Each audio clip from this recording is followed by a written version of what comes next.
Yeah, so here we have the shopping baskets of 6 customers. Okay, so C1 is customer 1, C2 is customer 2, C3 is customer 3, and so on and so forth. We have 6 customers, C6, and this is the shopping list. So C1 has purchased bread, salt, pepper, milk, butter.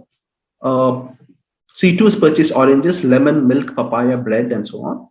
So take a look at this data. And if you were the store manager of a convenience store from which these purchases were made, what actionable inferences would you draw? So I'll give you a couple of minutes to go through the data, and then let's sort of, talk about it.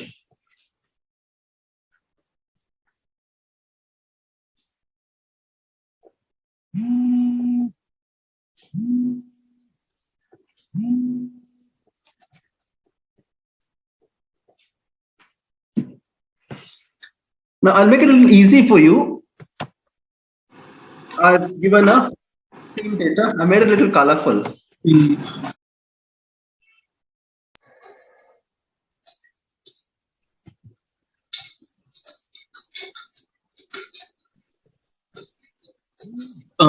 So can I go ahead? Yeah, please. 1 second. Let me just, because I need to see, because I have a compressed screen here. I just want to see who is responding. Fine. Yeah, man. Subham. Yeah.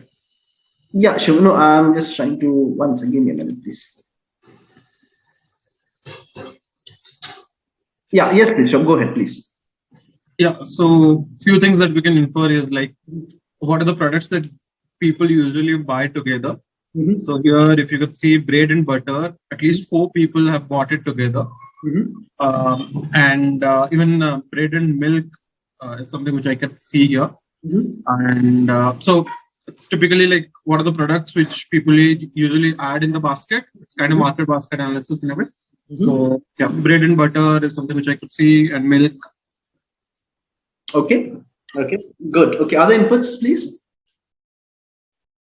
Sir, on the same, it goes on the same frequency that you just explained. Product bundling is the marketing term. So frequently bought together products can be inferred from here. There are certain necessity products that we say, which are, say, for example, bread, again, olive oil. These are certain necessity products, and other commodity products which can be or cannot be bought together, that can be inferred. But from that, we can infer. Just a minute. I'm just sorry for intervening. You use the word commodity, right? Commodity. So what did you mean by commodity? Sir, necessity products are something which are. You use commodity because it is a marketing class. That is the reason. I just want to make sure that what is a commodity. So I would define. I mean, just in EA terms, certain goods and services that can be just standardized and low differentiable. Okay. Can you give an example for a commodity, please? No, you don't have to Google. No, I'm not doing it. I'm just thinking about oil. I would say, is a commodity. Right. Okay. Any other inputs, please? Just on this, what is a commodity? An example of a commodity. The basic goods which are used into the market, or yeah, an example would be.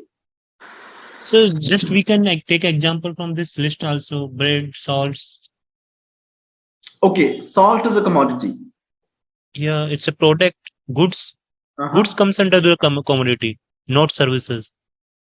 Okay. Any other inputs? I would say it's a basic raw material. I think it's something that is not may not have a for example, milk, right? It is less to do with the company than the product itself. So yeah, absolutely. Actually, okay. Basically, when you think about commodity, you think about bullion, you think about iron ore and pepper and agri products and all that. So essentially, the core difference as a marketer, what you should understand is the commodity is a undifferentiated product, which is unbranded. So a kilo of sugar purchased loose in a kirana store typically is an unbranded product. However, if Tata packages it and it calls it Tata Namak or Tata Sugar, then it's not a commodity. right? So steel, which is sold as 1 kilo, is a commodity. But however, if it is sold by JSW or Jindal or SAIL, then it is not a commodity. It's branded by them. Okay, I hope that's okay. I'm sorry, Amnash, because the marketing class, I thought you were using that word. But you go ahead, yeah, please continue. Yeah. No, apart from that, just one more inference that I can derive as per the marketing terms is upselling and cross-selling of products. So from these typical combinations, a marketer can try and derive that as well. Okay, now, okay, so basically you're saying some of these products are getting purchased together. Okay, great. Yeah, other inputs, please. Anybody else noticing anything different? So can I go? Please. Yeah. Very basic, and so it's a grocery store. That's one inference that I can take. Absolutely amazing. I'm so happy that you said it. It is a grocery store, and it's also, if I might add, it's actually breakfast purchase largely, if you look at it. Okay, it's bread and butter and egg and orange juice and all of that.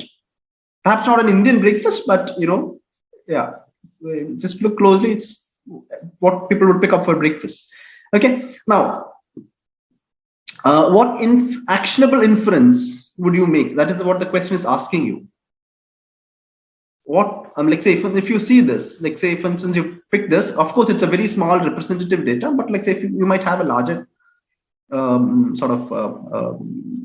list with you.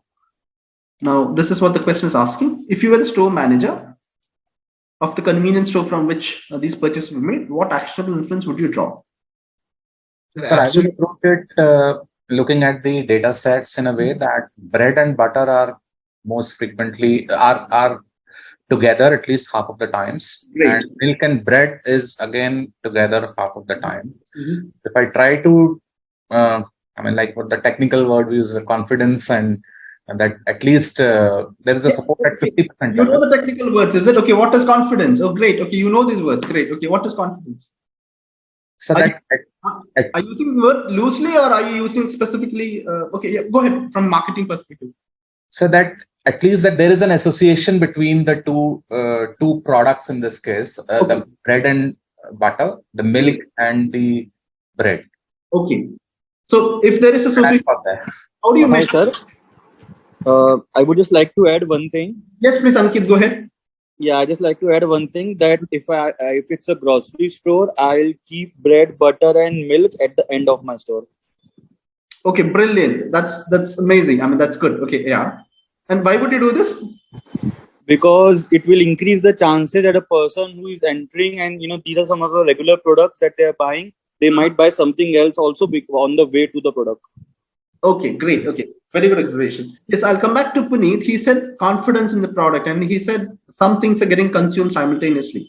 Now, this is a really small sample, so you could visually inspect it and tell me. And also, I have conveniently color coded it for you. So you just have to look at it and tell me this is what's going on.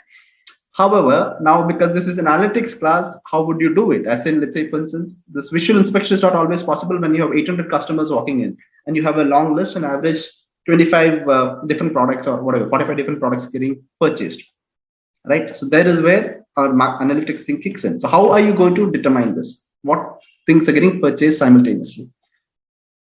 Co-occurrence matrix. I'm sorry, say that again, Samir. Co-occurrence matrix. Co-occurrence, okay. But see, Puneet used this word confidence. Did you use it loosely or did you use it more purposively, as in the word confidence? Or to draw the association rules first and then arrive at that. Oh, yes, absolutely. What is that association rule? Sir, in the context that if I try to put this data set together and say that, okay, bread and butter is coming together and then milk and bread is coming together, then how many transactions are happening where these things are coming together? Right. And then probably see that, let's say in this particular case, how many transactions have bread and butter together? Great. Okay. So what is the mathematical term for it? How do you ascertain it? What is the mathematical thing? How do we mathematically figure this out? That these things are getting purchased together. How can you mathematically identify these things are getting purchased? Correlation. Correlation. Probability of one product being purchased based on, depending on other products purchased. Okay, great. So fine. Yeah, that is a brilliant input. What you're talking about is conditional probability. Yes, Ankit? For inventory Yes, sir. management, Yeah. Yes. Yes, Shivam. Yes, please. saying that inventory management is also like an issue here. No, no, I'm talking about the method. How can you measure this? See, you've all raised brilliant points. Okay, you talked about how you could sort of use this data to advantage, because somebody mentioned that you could put these two things together towards exit so that it get purchased together, which is great. All I'm saying is mathematically, I think I've got that answer in bits and pieces from. Sir, is it possible to create a regression model here? Regression may not be the thing here. Regression may not be. Because I was told yesterday towards the end of the class, I was told that we were taught about basics of probability as well, right? So what about join probability? Clustering. Okay, the join probability. So when you look at this data, mathematically, you look at the join probability, as in what is the probability that bread and butter gets purchased together? Okay, in this particular data set, can you please tell me what is the join probability? That is, mathematically, you call it, probability of A union B. That is probability of bread union butter. Probably that both of them are getting consumed together or purchased together. Can you please tell me that number, mathematical number?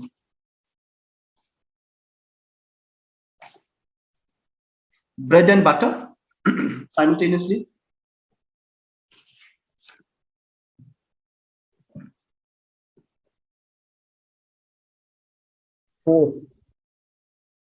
Four. 5 by 6. 5 by 5 by 6. 4 by 6. Okay, I'm getting 4. I'm getting 5 by 6. I'm getting 4 by 6. 2 by 3. 4 by 6. It's 4 by 6.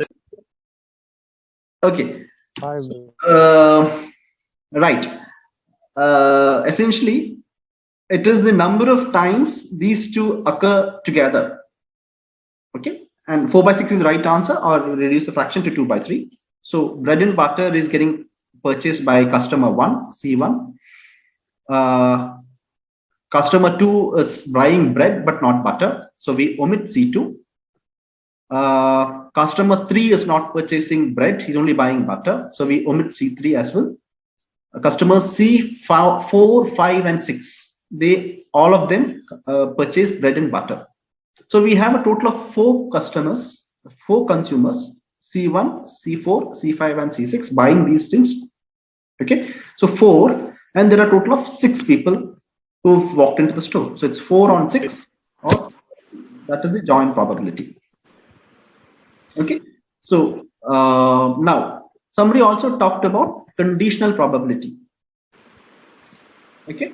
So can you tell me what is the conditional probability? So I'm assuming that these were taught in the previous sessions. That is why, okay, what is the probability that bread is purchased given that butter is, probability of purchasing bread given butter is already purchased? And mathematically, probability of bread given butter.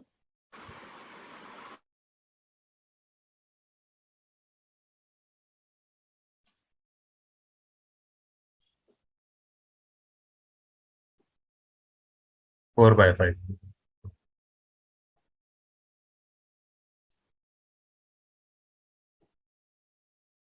Any other responses, please? That was Samir, okay?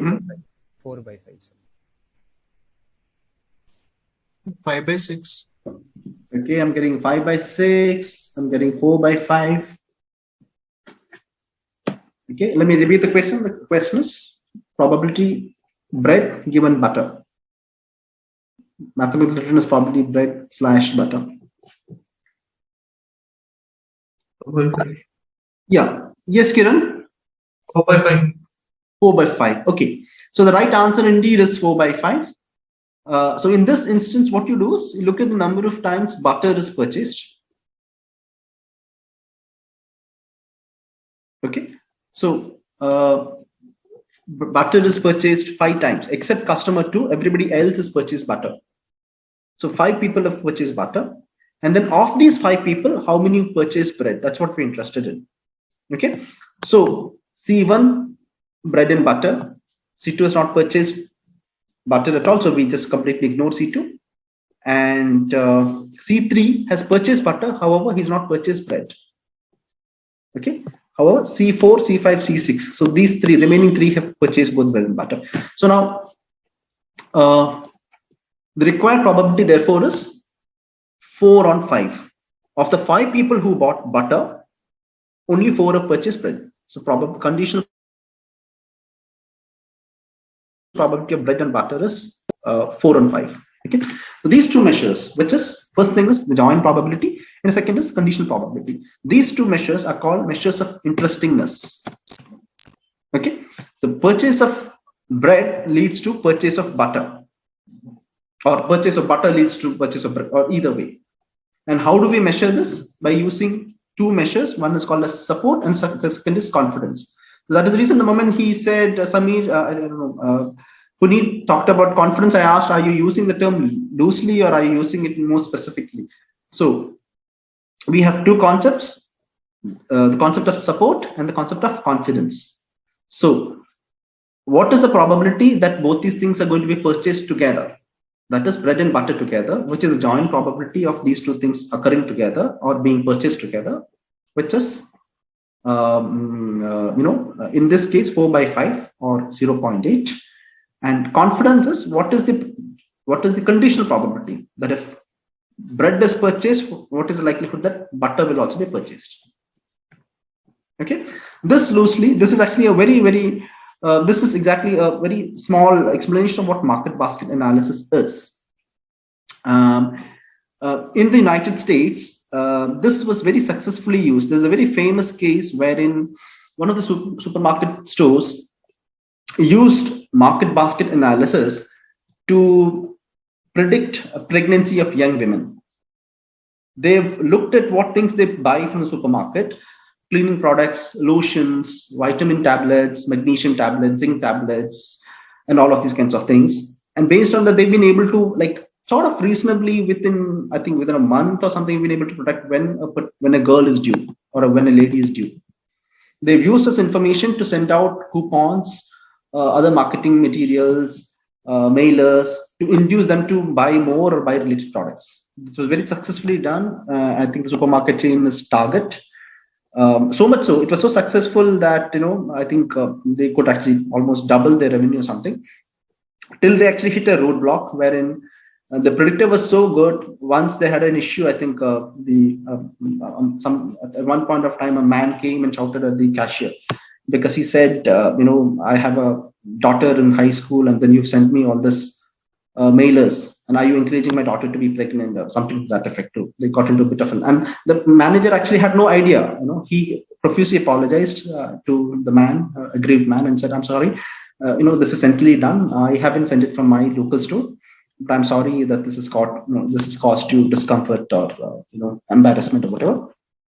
And so what the store manager did is, 2 weeks later, he again called the customer to apologize profusely, because he didn't want to lose a customer. 2 weeks later, he called the customer, that the father who came and shouted at him in the store. And now this time the father was apologetic. The father said, I'm so sorry, I was not aware of what was going on. In fact, my daughter is carrying, and I was not aware of it and all of that. So this is the power of data analytics. People sitting somewhere else looked at all the things that these people are buying, and they could make out what is happening in someone's life. And events like this, when someone gets married or someone is having a child, it's a huge opportunity for marketers, because they get to sell things which they've not bought, which they've not sold earlier, because there's important life stages in a person's life. So that you begin to buy things which you have not bought earlier, and perhaps your opportunity to sell more, that opportunity is significantly more enhanced.